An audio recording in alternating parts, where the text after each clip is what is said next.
What's Cooking, the nation's food, wine, restaurant, and travel show. Michael Horn, Paul Stern. Thanks for joining us here. And don't forget, check everything out at crntalk.com. Well, we got 3 for 3 on this show. That was good. Everybody showed up here. All our guests. That's very good. Yeah, I don't know if Dr. Kerner mentioned as part of his repertoire, but I think that our audience would certainly appreciate perhaps an evening at a romantic restaurant with some great cuisine and some fine wine.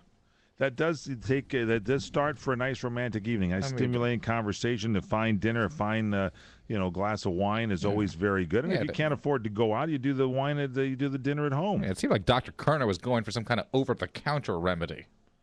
Possibly. You think he was sponsored?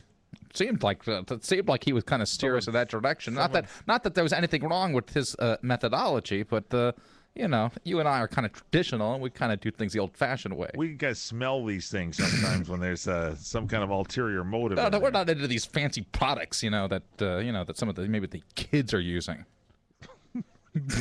What do you mean the kids are using? Well, this stuff, the edible stuff. When did I see him walking a shawl down the hallway to wrap around me? Let me tell you something. No offense to Dr. Kerner, I'm sure he's a great guy, but if it's edible, it goes on a plate. I agree. Yeah, Thank you. To go in there and have that. I agree with you on that. Yeah, some people, help me with my groin pull. I've got this day-to-day. I'm with Manny Ramirez on the DL, and he's playing baseball. Yeah. I just want to play. Some people have relationships where there's a certain understanding that you don't have to, pull something out of the closet or something to try to. All right, so we give the show a B+ then today. I didn't realize. I forgot Bobby Labonte was on a different race team over there, and I'm talking about his old team that he left probably in disgust. That happens. Never go on that guy's show again. Put him on the railroad tracks, Martha. Let's see if he can escape. And then we get this guy here selling his creams or whatever he's got there on the website. You seem quite interested in all that discussion, though. I am with you, though. I'm a traditionalist. I think a nice romantic evening. Here's the Mike and Paul idea. As you go out to a nice dinner, you have dinner at the house with a nice bottle of wine. Like maybe Columbo's. Yes, you go to Columbo's restaurant. Yeah, you head on over to Italian. I've got to take you there. I really Vic need Perino to take you. handling things. Here's what we're going to do. Is Dick Heatherton in already at the sales department? Yeah. You set up a day with Dick Heatherton. We're taking you there before Vic's going to be on the show next week again.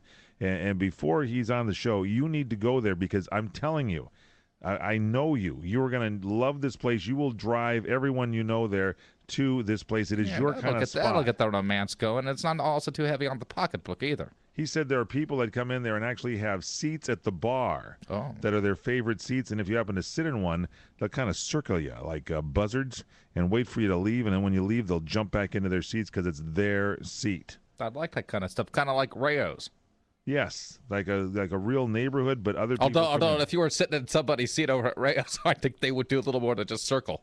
I'm still embarrassed though at my entrance coming in the wrong door at Columbo's the other night, where there were two doors, one on the right and one on the left, the old Johnny Cash tune, and I, taking a page from the Paul Stern book, decided to go on the one on the left. Always wrong to go on that left side.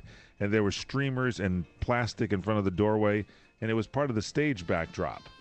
And luckily I was with Chuck here from CRN, who's always good-natured. I said, after you, Chuck. And he went in there and then waved to the crowd and said, everybody, show starts in 15 minutes. And we walked down from the stage. At least he didn't have to break on into the can or something like that. No.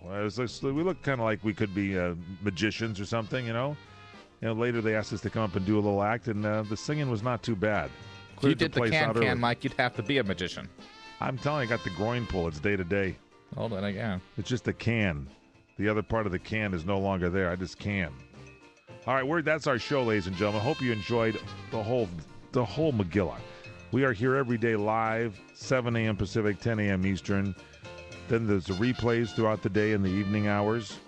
It's the What's Cooking show, the nation's food, wine, restaurant, and travel show. Check us out on the web at crntalk.com. For Claudia McMahon, Jack Roberts, Eric Hines, Paul Stern, I'm Michael Horn saying, eat well, everybody.